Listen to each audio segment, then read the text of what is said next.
শুরুতেই সংবাদ শিরোনাম। আজ বৃহস্পতিবার 10 এপ্রিল 2025। ফিলিস্তিনের উপর ইসরায়েলের বর্বর হামলার প্রতিবাদে নয়াপল্টনে দলীয় কার্যালয়ের সামনে পূর্ব ঘোষিত প্রতিবাদ ও সংহতি র্যালির আয়োজন করে বাংলাদেশ জাতীয়তাবাদী দল বিএনপি। এবার বিস্তারিত।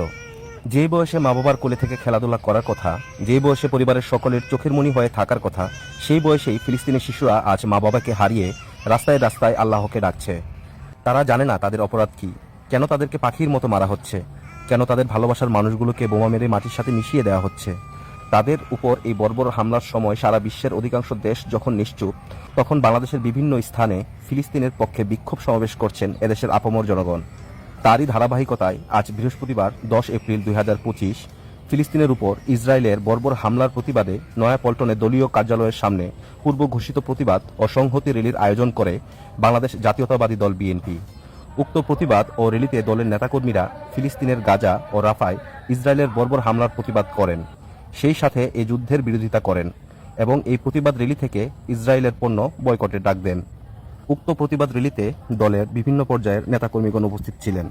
অন্যান্য নেতাকর্মীদের পাশাপাশি উক্ত প্রতিবাদ র্যালিতে উপস্থিত ছিলেন কেন্দ্রীয় ছাত্রদলের সাবেক সহসভাপতি, ঢাকা বিশ্ববিদ্যালয়ের সাবেক মেধাবী শিক্ষার্থী, ব্রাহ্মণবাড়িয়া জেলা বিএনপির অন্যতম সদস্য, ব্রাহ্মণবাড়িয়া 2, সরাইল ও আশুগঞ্জ থেকে বিএনপির মনোনয়ন প্রত্যাশী জনাব আহসান উদ্দিন খান শিপন।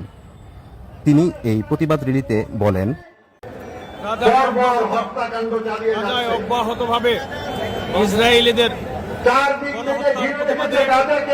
বাংলাদেশের স্বাধীনতাকামী মানুষ, বাংলাদেশের জাতীয় দল আজকে তীব্র প্রতিবাদ জানাচ্ছে। এই গণহত্যা প্রতিবাদ সমাবেশ এবং সংহতি র্যালি করবে। বিশ্ববাসীর কাছে আহ্বান জানাচ্ছে গাজায় গণহত্যা বন্ধ করতে হবে, বিশ্বের এবং হিসেবে ঘোষণা করতে হবে। বিশ্ববাসীর সকল মুসলমান জানাচ্ছে অবিলম্বে এবং গাজার গণহত্যা মুসলিম বিশ্বকে ঐক্যবদ্ধ জানাচ্ছে।